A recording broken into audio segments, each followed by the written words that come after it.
हमें मराठी बोलना नहीं आता तो क्या हुआ, कानफट इथंच बसणार.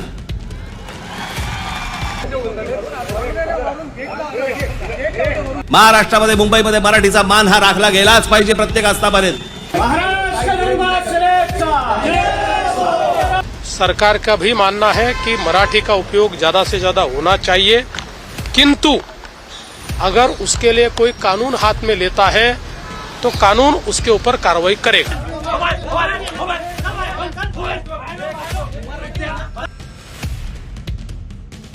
अब परप्रांतियों की पिटाई नहीं करेगी राज ठाकरे की मन से.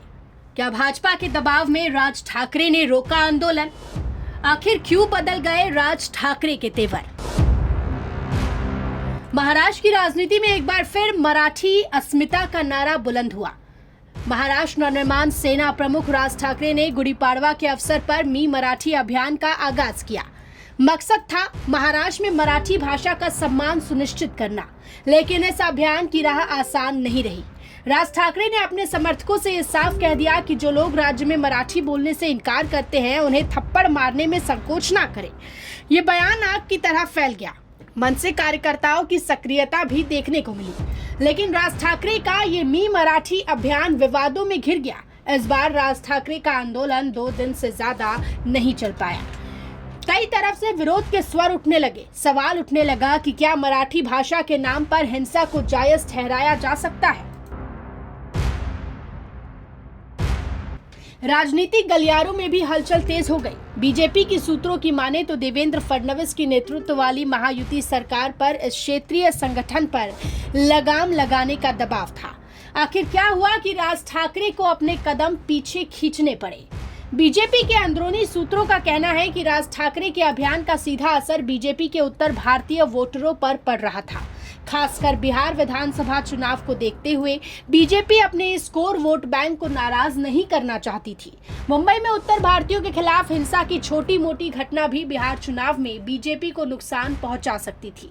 उत्तर भारतीय समुदाय का प्रतिनिधित्व करने वाले बीजेपी नेता ने गणेश चतुर्थी के 10 दिनों के उत्सव में गैर मराठियों की सक्रिय भागीदारी का हवाला दिया.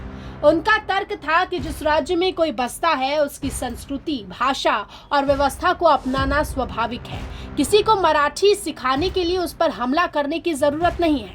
आखिरकार राज ठाकरे नरम पड़ गए. उन्होंने अपनी पार्टी के कार्यकर्ताओं से कानून को हाथ में ना लेने की अपील की. उन्होंने कहा कि जब भी मराठी को हल्के में लिया जाएगा वो हस्तक्षेप करेंगे, लेकिन कानून को अपने हाथ में नहीं लेंगे. बैंक यूनियनों ने भी देवेंद्र फडणवीस को पत्र लिखकर हमलों पर गंभीर आपत्ति जताई. उन्होंने कहा कि बैंक अधिकारियों को धमकी दी जा रही है और उन पर हमला किया जा रहा है. देवेंद्र फडणवीस ने भी ये साफ कह दिया कि कानून हाथ में लेने वालों को बख्शा नहीं जाएगा.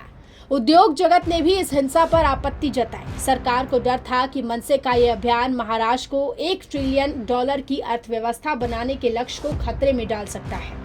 निवेशकों के लिए राज्य में अनुकूल माहौल बनाए रखना जरूरी था.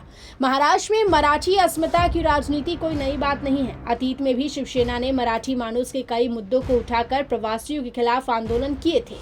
क्या राज ठाकरे ने दबाव में आकर मी मराठी अभियान को वापस ले लिया या ये एक रणनीतिक बदलाव था? महाराष्ट्र की राजनीति में मराठी अस्मिता का मुद्दा हमेशा ज्वलंत रहा है. देखना ये होगा कि आने वाले दिनों में ये मुद्दा किस करवट बैठता है. Bureau report, metro Mumbai.